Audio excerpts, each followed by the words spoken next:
The alarm bells rang through Research Station Omega-7 like angry metal birds. Hana Kim dropped her coffee cup and ran toward the control room. Her boots made loud sounds on the metal floors as she moved fast through the narrow hallways. The Ba station sat on planet Keth-7 like a small metal city. Outside the thick windows, purple grass moved in the wind. 3 suns hung in the orange sky. This world was beautiful but deadly. Everything here wanted to kill you. Captain Taman Park stood in front of the big screens. His face looked worried. Around him, alien crew members made nervous sounds. Dr. Bix was there too. He was tall and green with scales like a snake. His yellow eyes glowed as he read the reports. "What is happening?" Hana asked as she reached the group. "Shadowclaw tracks," said Commander Vell. She looked like a giant bug with 6 arms. Her voice buzzed like a machine.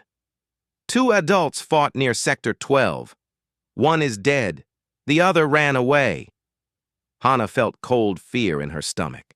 Shadowclaws were the worst predators on this planet.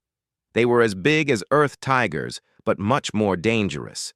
Their claws could cut through metal. Their teeth could bite through bones. Worst of all, they were smart.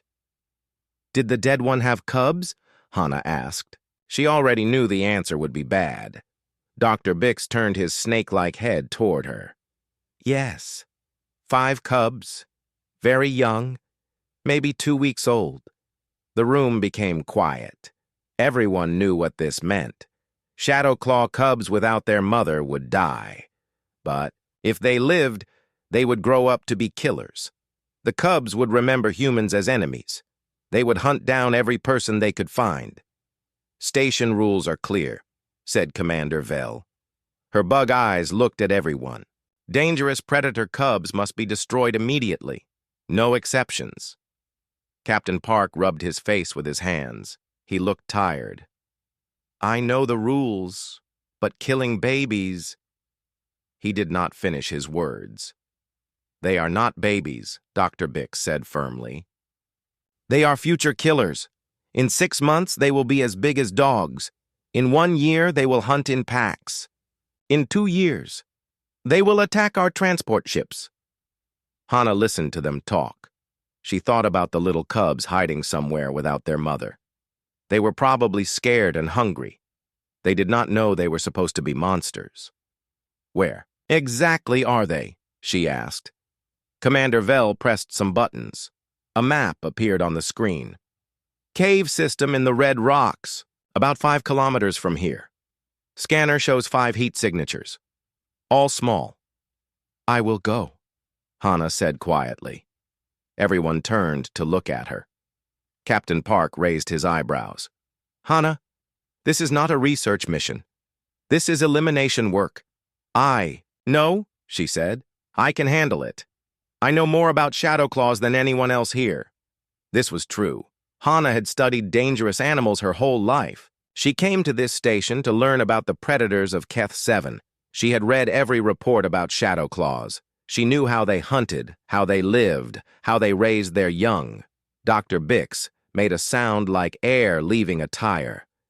"Humans are efficient at such tasks, very practical, no emotional problems with necessary actions." Commander Vell nodded her bug head. "Yes, humans understand survival. They make hard choices without crying." Hana did not say anything. Let them think what they wanted to think. She looked at Captain Park. He was the only other human on the station. He would understand better than the aliens. "You sure about this?" he asked her quietly. "Yes, sir. I can do what needs to be done." Captain Park was quiet for a long moment. Then he nodded. "All right. Take the small transport. Bring standard equipment. Report back in 6 hours." "I will need some extra supplies," Hana said. "Building materials, food synthesizers, maybe some medical equipment." The aliens looked at each other. Commander Vell clicked her mouth parts together. "Ah, yes. Human methods are always thorough. You plan to build something." "Something like that," Hana said. Dr. Bix wrote notes on his tablet. "Very good. Humans design efficient solutions. No mess, no waste, everything planned perfectly. Hana nodded. She did not correct their wrong ideas. It was better this way. I should go now.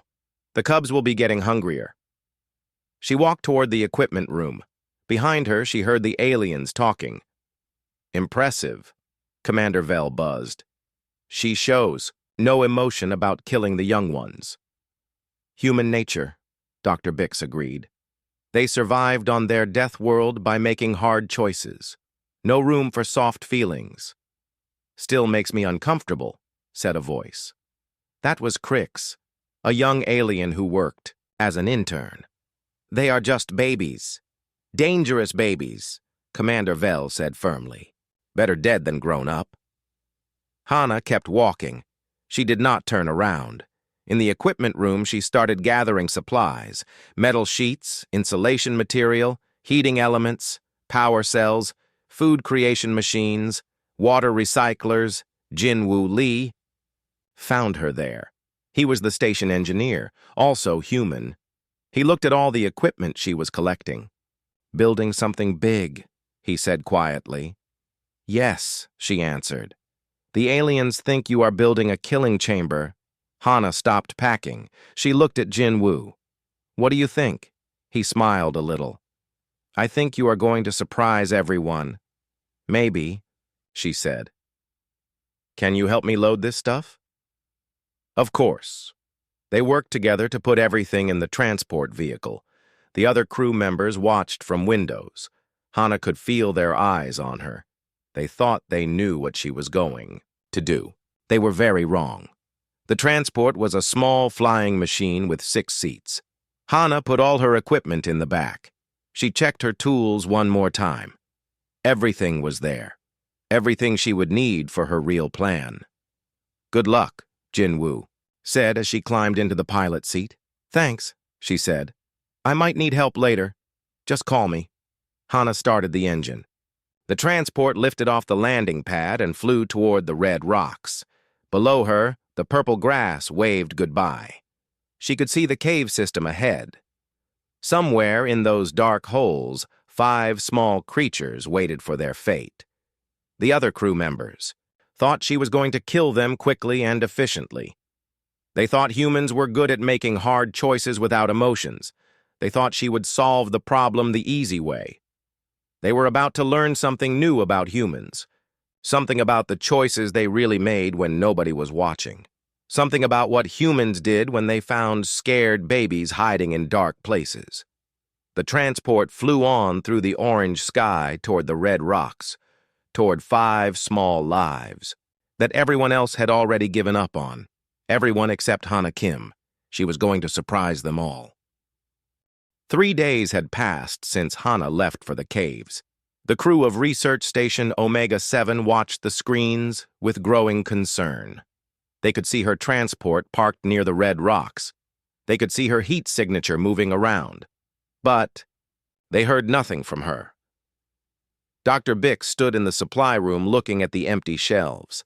His yellow snake eyes moved from one missing item to another. Metal sheets were gone. Power tools were missing. Food machines had disappeared. Even medical supplies were taken. She is building something complex, he told Commander Vell. This is not simple elimination work.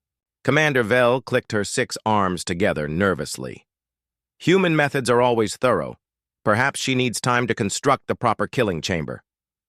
In the communication room, So-Young Choi listened to radio signals from the cave area.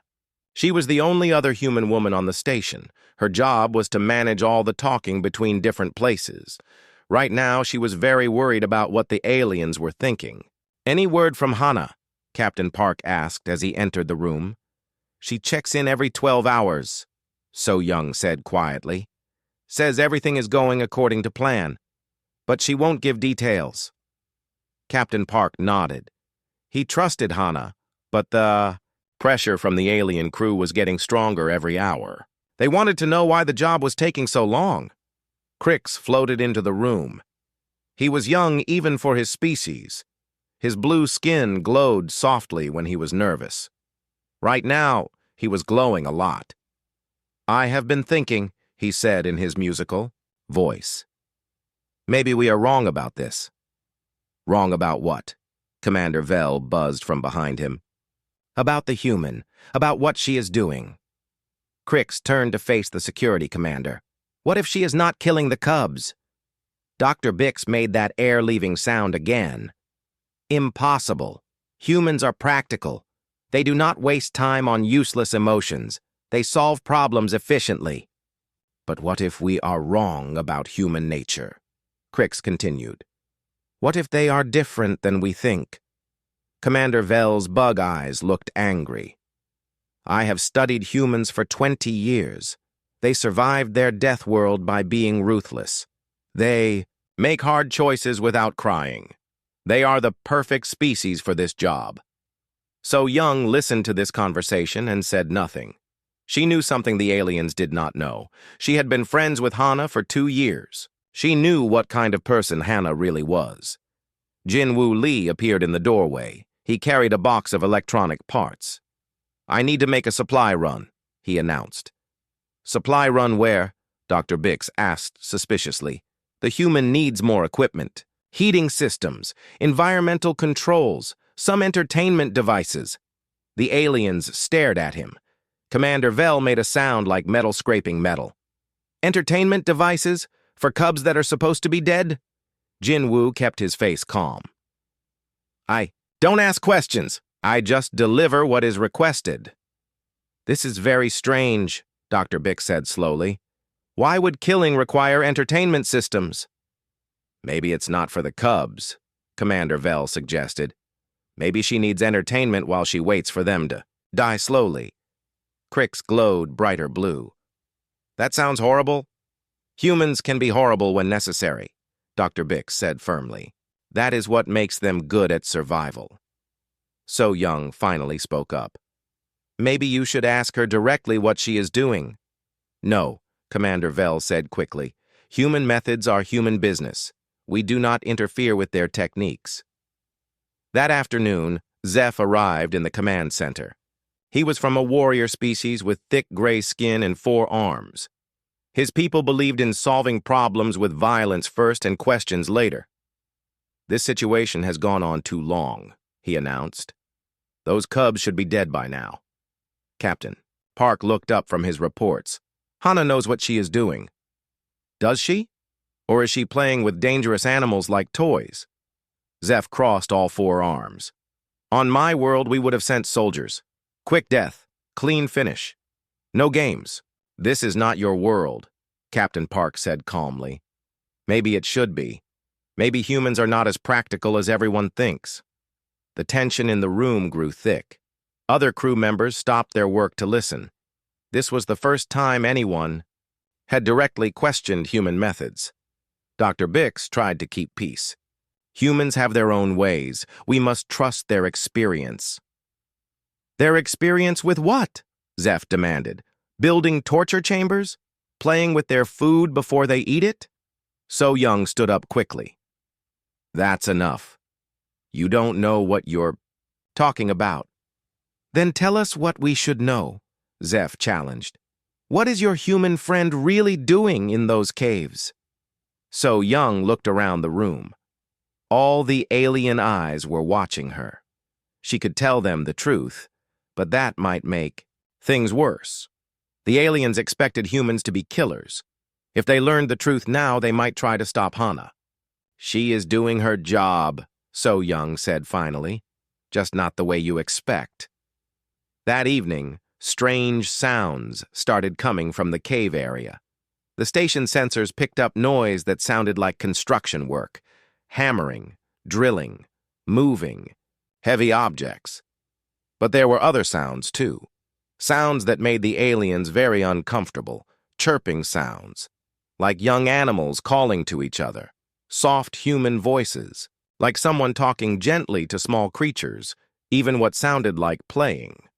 Like games being played. Commander Vell studied the audio reports with growing confusion. This makes no sense. Why would dead cubs be making happy sounds? Maybe they are not dead yet, Dr. Bix suggested. Maybe she is keeping them alive for some reason. What reason? Crix asked. The adults looked at each other but had no answers. Jinwoo prepared another supply run. This time, Hana had asked for soft materials, blankets, cushions, even some toys. Designed for intelligent animals. Toys?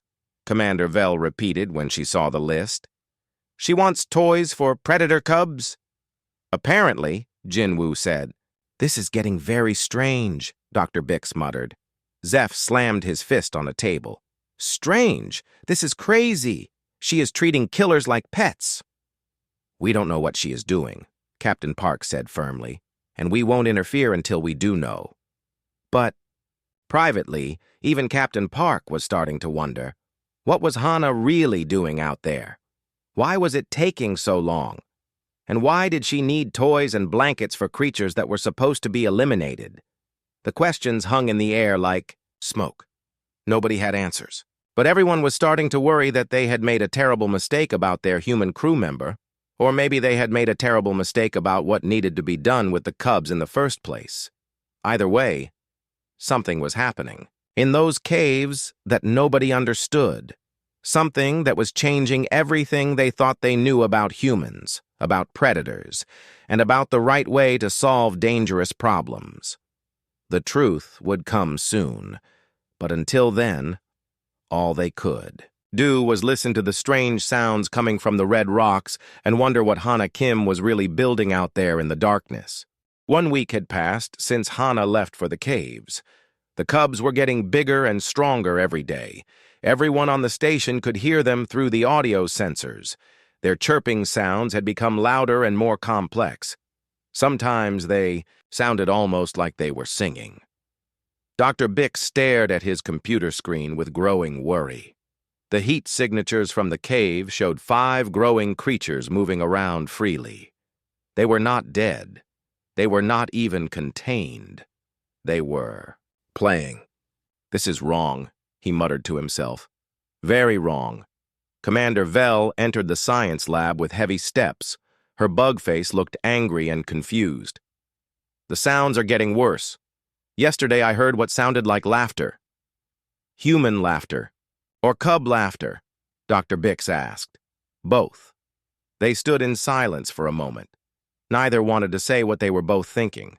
The human was not killing the predator cubs. She was doing something else entirely. Zeph stormed into the lab without knocking. His 4 arms waved angrily in the air. Enough of this waiting! Those creatures grow bigger every day. Soon they will be too dangerous to handle. The human has a plan, Dr. Bix said weakly. What plan? Playing with monsters until they eat her? Zeph's gray skin had turned darker with anger. On my world, we would have sent warriors on day 1. Quick death, problem solved. But this is not your world, came a voice from the doorway. Everyone turned to see Captain Park standing there. His face looked tired but determined. Behind him stood So Young Choi and Jinwoo Lee. The 3 humans formed a line against the aliens. Your crew member has lost her mind, Zeph said bluntly. She is treating killers like house pets. You don't know what she is doing, So Young replied sharply. Then tell us, Commander Vel buzzed loudly. We have been patient long enough. Those cubs are getting bigger and more dangerous every hour. Captain Park stepped forward. Hana asked for more time. I am giving her more time. How much more? Dr. Bix demanded. Until they are big enough to break free and attack the station? They cannot attack the station from 5 kilometers away, Jinwoo said calmly. They can if they escape, Zeph growled. And your human friend seems to be building them a playground instead of a prison. The argument was interrupted by an urgent beeping sound.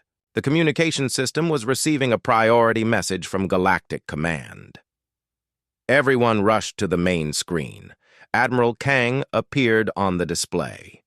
She was human, older, with gray hair and stern eyes. Her uniform showed many medals and service ribbons. Station Omega-7. Report on the Predator elimination situation. Captain Park stepped forward. Admiral, we are handling the situation according to our best judgment. According to reports, 5 Shadowclaw cubs were discovered 1 week ago. Standard protocol requires immediate elimination. Why are they still alive? The room became very quiet.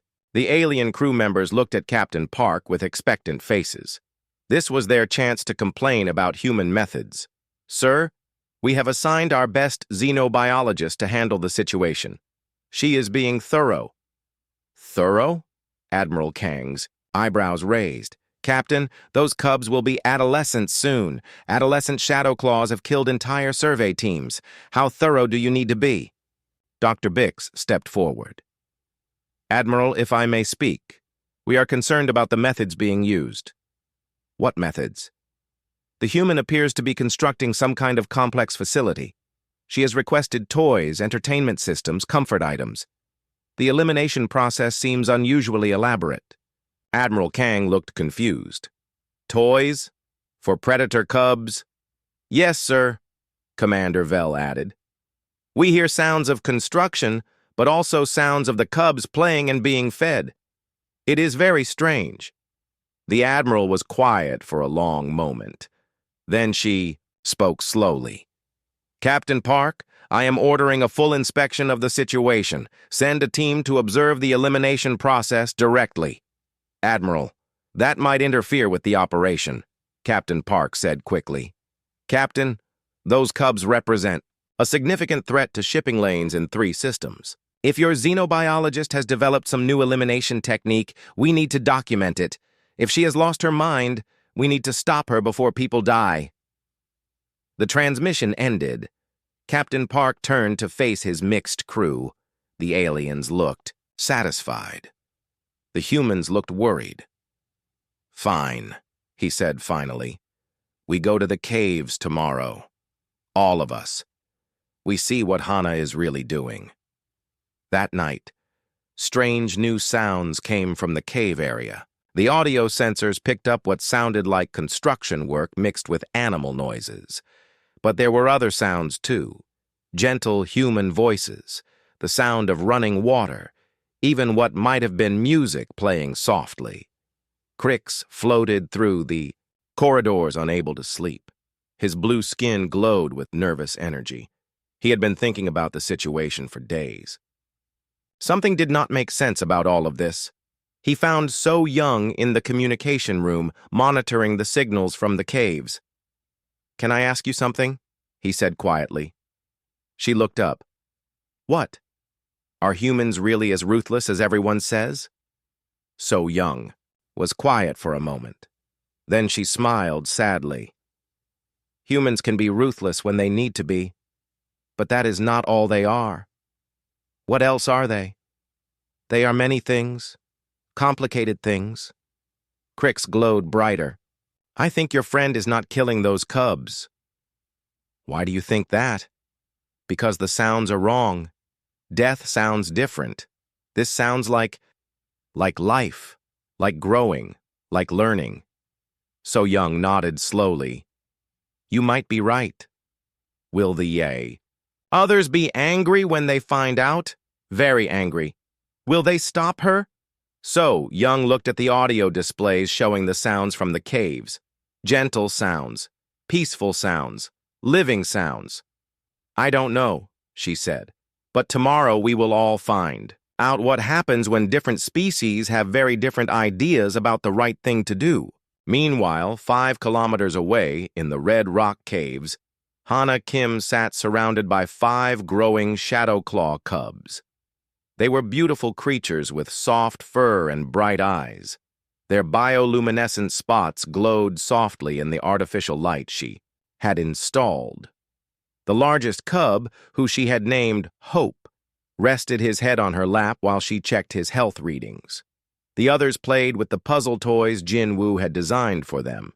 They were smart, curious, and gentle, nothing like the brie monsters everyone expected them to become. Tomorrow the station crew would come to see what she had built. Tomorrow they would learn that sometimes the most dangerous thing you can do is assume you know what someone else will become before giving them a chance to grow.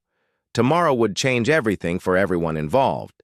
But tonight, Hana just sat, peacefully with 5 young creatures who trusted her completely and who had no idea that most of the galaxy wanted them dead simply for being born predators.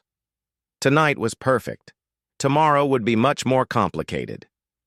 The morning sky was bright orange when the team left Station Omega 7. Captain Park piloted the large transport while the mixed crew sat in tense silence. Dr. Bix checked his recording equipment. Commander Vell tested her security scanners. Zeph sharpened his weapons just in case. Jinwoo and So Young sat together, both looking nervous. They knew what the aliens expected to find. They also knew what they would actually find. The next hour would change everything. "There," Captain Park said, pointing ahead. "Hana's transport." The small ship sat peacefully near the red rock formations. Nearby, they could see the entrance to the cave system. It had been completely changed. Metal framework supported a new entrance. Solar panels caught the morning light. Pipes and cables ran from various machines into the cave opening. Impressive construction, Dr. Bix admitted. Very thorough setup for an elimination facility.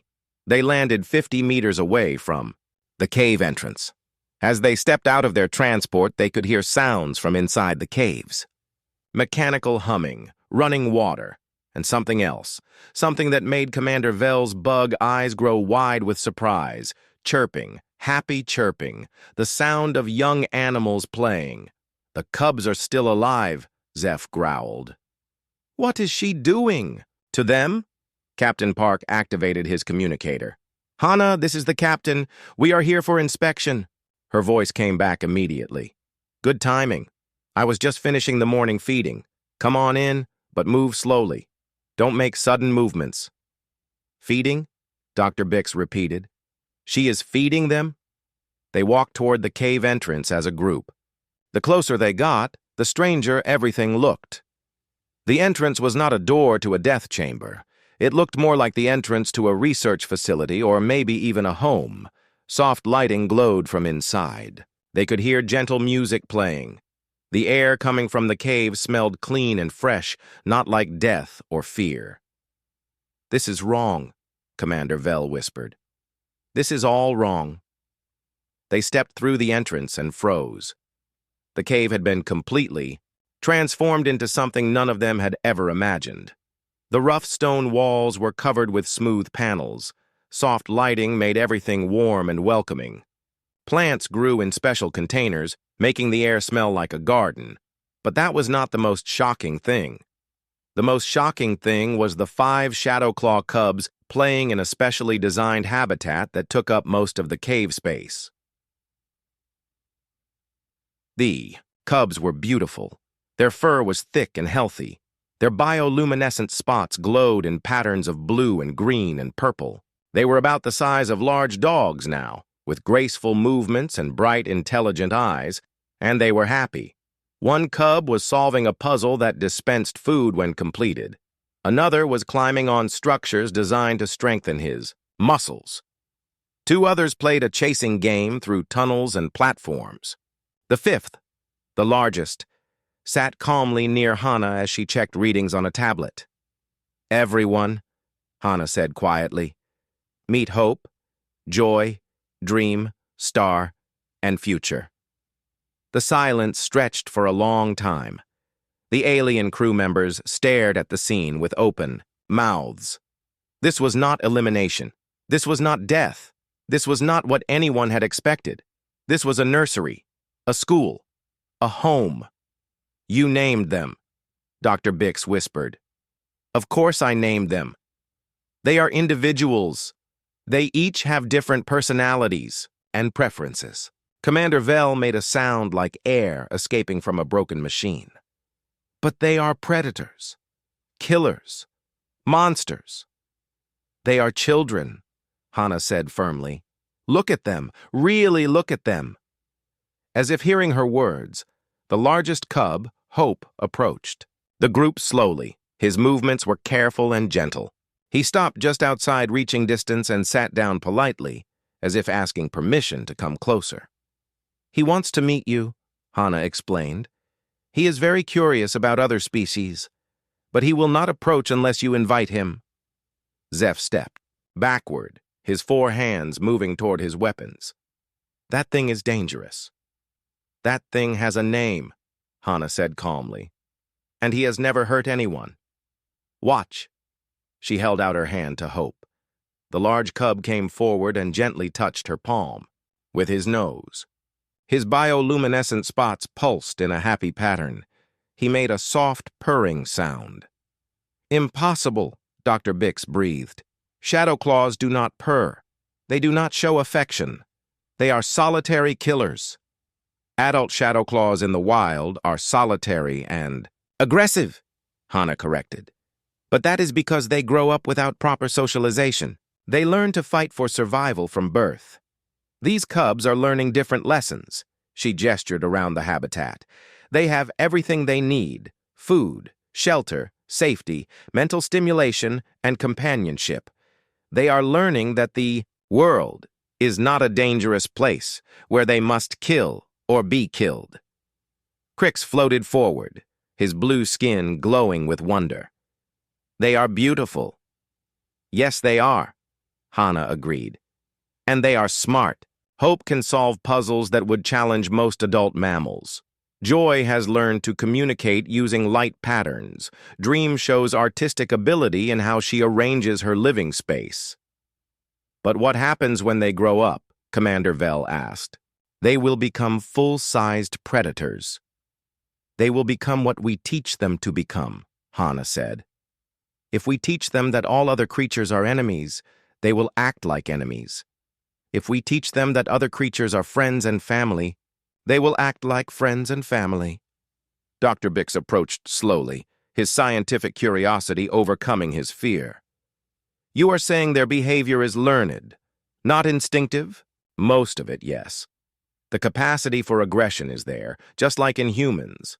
But whether they choose aggression or cooperation depends on what they learn as children. To demonstrate, Hannah called softly to one of the cubs. Star, come meet our visitors. A smaller cub with particularly bright spots trotted over happily. She sat down and looked at the group with curious but friendly eyes. Star, show them your greeting. The cub's spots began to pulse in a complex pattern. It was clearly a form of communication. She is saying hello and asking if you are friends, Hannah translated. Captain Park found his voice. How do you know what she is saying? I have been learning their language. They have a sophisticated communication system using light patterns, sounds, and body movements. Much more complex than anyone realized. Zeph still looked suspicious. What about their claws, their teeth? They are weapons. Yes, they are, Hannah agreed. Just like human hands can be weapons, or tools, or instruments of healing. It depends on how you choose to use them, she called to Hope again. The large cub came over and gently extended one paw toward Dr. Bix. His claws were visible but retracted, posing no threat. He wants to shake hands, Hannah explained. Dr. Bix stared at the offered paw for a long moment. Everything he thought he knew about predators and humans and elimination procedures was crumbling around him. Slowly, very slowly, he extended his own clawed hand and touched Hope's paw gently. Hope's spots flashed in what was clearly a happy pattern. He made a soft sound that might have been pleasure at making a new friend. This changes everything, Dr. Bix whispered. Yes, Hannah said simply. It does. Commander Vell looked around the habitat with new eyes. You built them a home. I built them a future, Hannah corrected. A future where they do not have to be monsters. A future where they can be what they choose to be instead of what everyone expects them to be. The group stood in amazed silence, watching 5 young predators play peacefully in their safe, loving environment. Everything they thought they knew about dangerous species, about elimination procedures, about human methods, and about the right way to solve problems had just been turned upside down. And somehow the world felt like a much more hopeful place than it had an hour ago. 3 days after the revelation, Station Omega-7 felt like a completely different place. The crew members moved through their daily tasks, but everything had changed. They could not stop thinking about what they had seen in the caves. Dr. Bix sat in his laboratory staring at recordings of the cubs. His yellow snake eyes watched Hope solve a complex puzzle that had taken Dr. Bix himself 20 minutes to figure out. Hope had solved it in 5 minutes. Intelligence level far exceeds previous estimates, he spoke into his recording device. Social behavior completely contradicts established theories about Shadowclaw nature. Commander Vell entered the lab carrying a data tablet. The Galactic Council wants a full report. They are asking specific questions about elimination methods.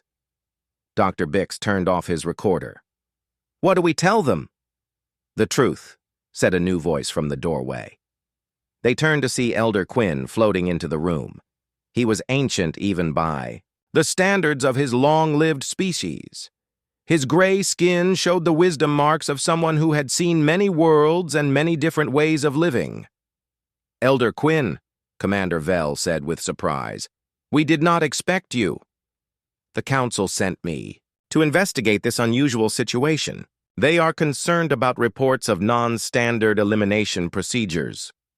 His large eyes looked at both of them carefully. What exactly is happening here? Dr. Bix and Commander Vell looked at each other. How could they explain something they were still trying to understand themselves? Perhaps you should see for yourself, Dr. Bix said finally. 2 hours later, Elder Quinn stood in the cave habitat watching 5 Shadowclaw cubs demonstrate their abilities. His ancient eyes took in every detail of Hana's work.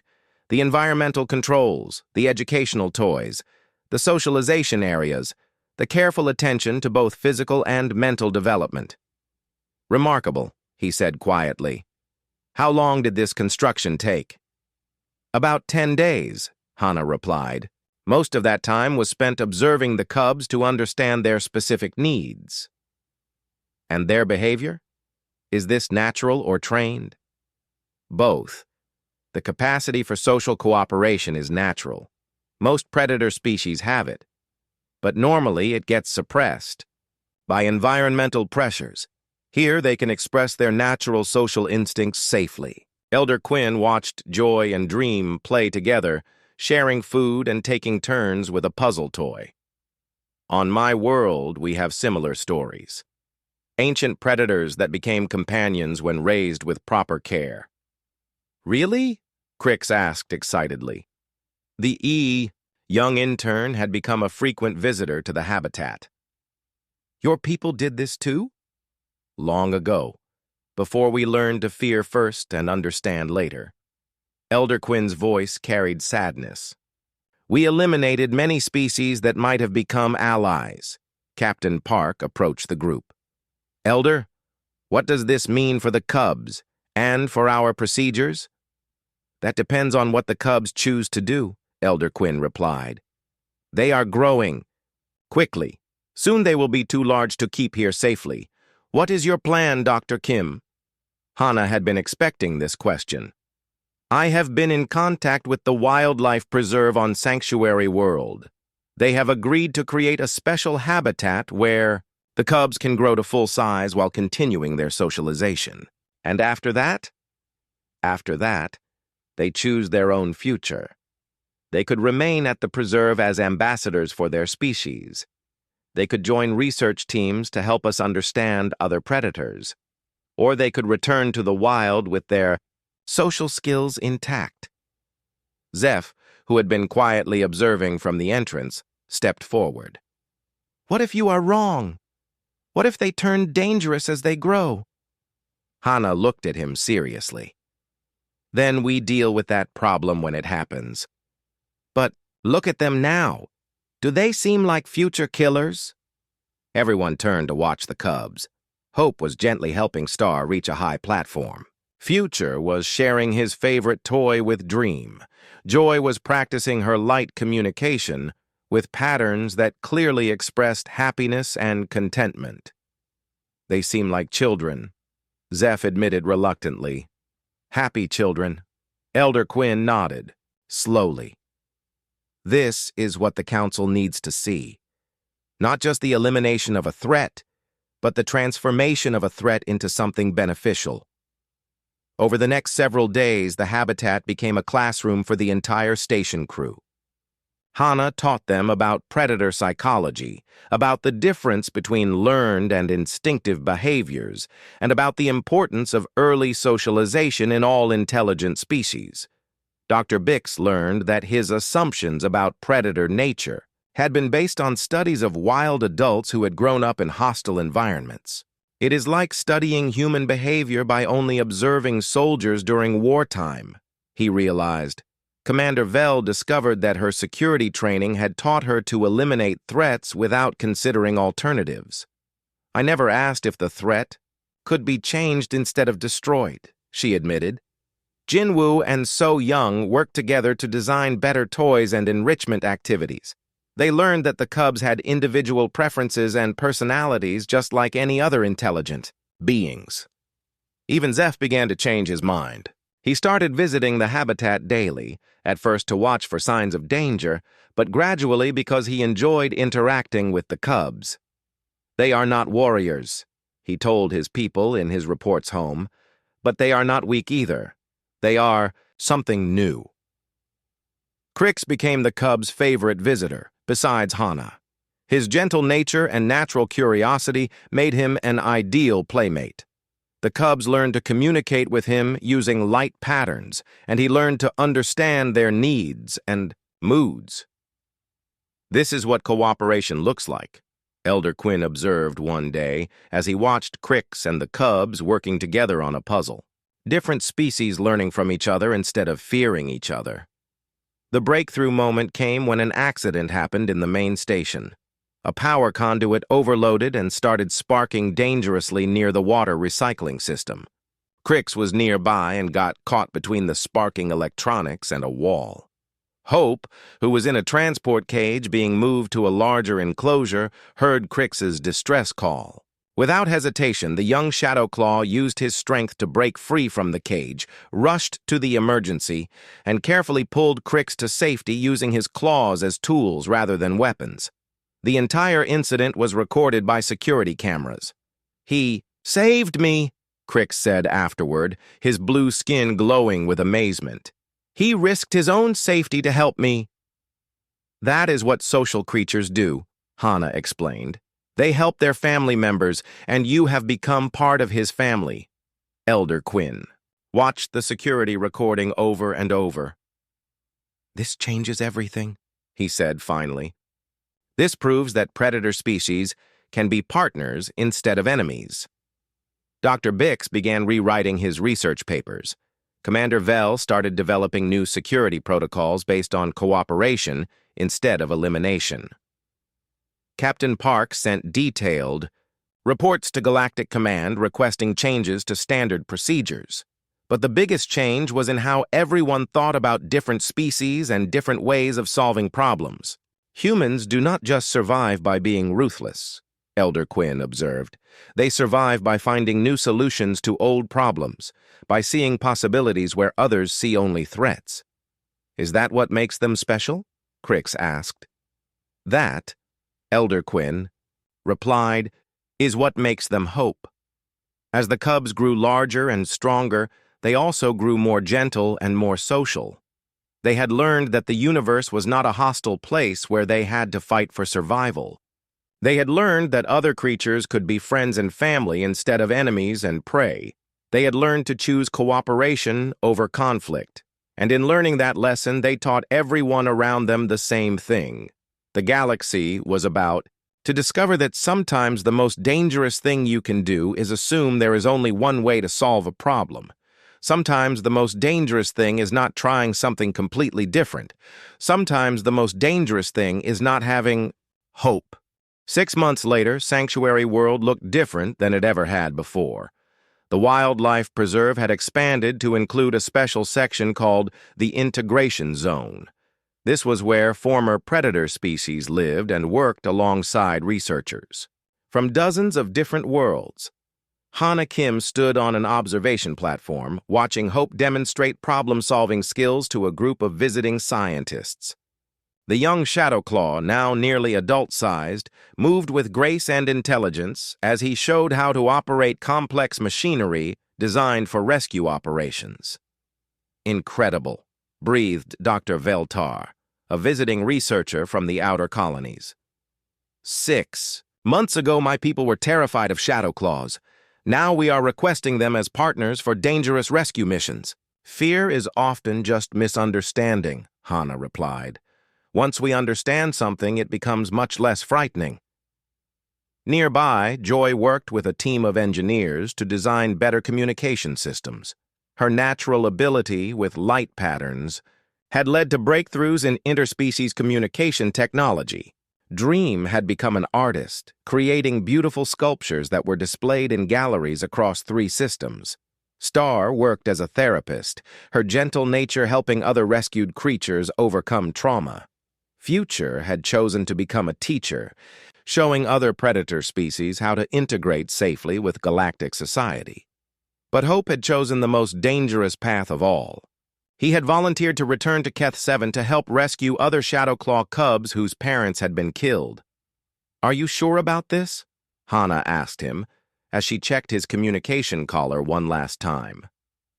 Hope's bioluminescent spots pulsed in the pattern that meant certainty and determination. He had learned to communicate in 7 different languages now, but with Hana, he still preferred their original light pattern conversations. "Family helps family," he signaled back. "Other cubs need what I had. They need choice." Captain Park, now promoted to Director of Species Integration, watched the preparation with mixed feelings. "He understands the risks?" "He understands everything," Hana replied, "including the fact that some of the cubs might be too far along in wild development to change, including the fact that adult Shadowclaws might attack him for associating with other species. But he still chooses to go. He chooses to try." Elder Quinn, now serving as advisor to the Galactic Council on Predator Relations, approached the group. His ancient face showed pride and worry in equal measure. "The Council has approved the expansion program," he announced. 17 more worlds have requested integration specialists. The program you started here is becoming standard procedure across the galaxy. Dr. Bix, who now headed the Institute for Predator Psychology, joined the conversation. "We have over 300 former predator species in various stages of integration. Success rate is 87% for cubs rescued before 6 months of age." "And the others?" Crix asked. He had become Dr. Bix's research partner and had discovered a natural talent for working with traumatized predators. "The others choose wildlife," Dr. Bix replied. "But even they show reduced aggression toward other species. Understanding works both ways." Commander Vel, now Director of Peaceful Security Operations, monitored the transport preparations. "All systems ready for departure. Security protocols are in place, but they prioritize protection over elimination." How much things have changed, So Young observed. She had become the head of interspecies communication and was responsible for training integration specialists. "A year ago, we would have sent weapons. Now we send hope." Jinwoo, now chief integration engineer, finished his final equipment checks. "The new habitat designs are ready for deployment. If Hope finds cubs, we can have a full integration facility operational within 48 hours. The departure ceremony was attended by representatives from dozens of worlds. Hope had become famous across the galaxy as proof that predators could choose cooperation over conflict. His decision to return to dangerous territory to help others had made him a symbol of courage and compassion. But for Hana, watching her first student prepare for this mission, he was still the frightened cub she had found hiding in a cave a year ago. "Remember," she told him as he prepared to board the transport, "you are not responsible for saving everyone. You are only responsible for offering them choice." Hope's spots pulsed with understanding and affection. "You taught me that choice is the most powerful thing in the universe," he signaled back. "Now I teach others." The transport lifted off toward Keth 7, carrying Hope and a small team of integration specialists. As it disappeared into the orange sky of Sanctuary World, Hannah felt both proud and worried. 3 weeks later, the first reports came back. Hope had successfully made contact with a pack of adolescent shadow claws. Instead of attacking him, they had been curious about his strange scent and his calm behavior. He was teaching them basic communication patterns and showing them that other species could be allies instead of enemies. Preliminary integration showing positive results, came Jinwoo's voice over the communication system. Hope has identified 5 cubs suitable for full integration program, requesting immediate habitat construction approval. Approved, Captain Park responded immediately. 6 months after that, the first graduating class of the Keth-7 integration program returned to Sanctuary World. 12 young Shadow Claws had chosen to join Galactic Society. 8 others had chosen to remain wild, but had learned enough about other species to avoid unnecessary conflicts. Most importantly, they were teaching other adult Shadow Claws that different species could coexist peacefully. The change is spreading. Naturally, Dr. Bix reported to the Galactic Council. We no longer need to rescue cubs from hostile environments. The environments themselves are becoming less hostile. The integration program expanded to over 200 worlds, former predator. Species became partners in exploration, rescue operations, scientific research, and even art and entertainment. The galaxy discovered that biodiversity included not just different forms of life, but different forms of intelligence and different perspectives on solving problems. Hannah received offers to head research facilities on dozens of worlds, but she chose to remain at Sanctuary World. Her small habitat had grown into a full university where beings from across the galaxy came to learn about cooperation, understanding, and the power of giving others a choice in who they wanted to become. Quiet evenings, she would sit in the observation dome and watch the latest group of students. Former predators learning alongside beings from species they would once have hunted. Scientists from civilized worlds learning that intelligence came in many different forms. Young beings from all backgrounds discovering that the universe was full of friends they had not met yet. "What are you thinking about?" Crix asked one evening as he joined her in the observation dome. "I am thinking about how much everything has changed," she replied. "A year ago, the galaxy believed that some species were just naturally evil. Now we know that good and evil are choices that any intelligent being can make.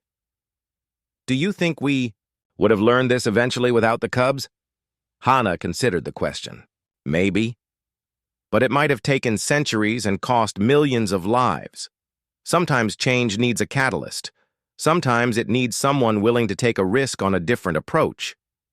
Someone willing to build a shelter instead of a grave. Someone willing to see potential instead of just problems. They sat in comfortable silence, watching Hope teach a group of young beings from 6 different species how to work together to solve a puzzle. His students included former predators, former prey species, and former enemies who had learned to be friends. "The Council wants to know if you have any advice for handling first contact with new species," Crix said eventually. Hannah smiled. "Same advice as always. Before you decide what someone is, give them a chance to show you who they want to be." Outside in the habitat, Hope's students successfully completed their puzzle.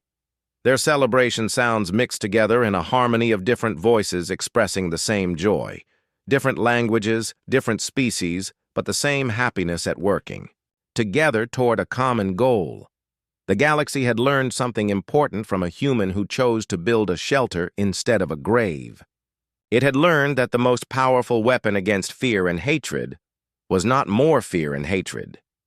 It was hope, and hope, once planted, grew faster and stronger than anyone had ever imagined possible.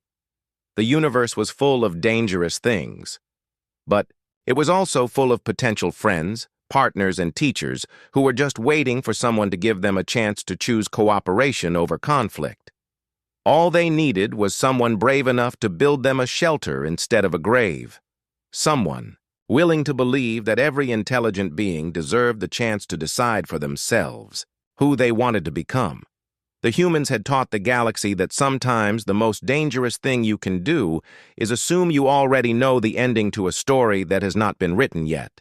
Sometimes the most dangerous thing is giving up on hope, and sometimes the most powerful thing in the universe is a simple choice to build instead of destroy, to nurture instead of eliminate, to hope instead of fear. That was the lesson that spread across the stars, one shelter at a time.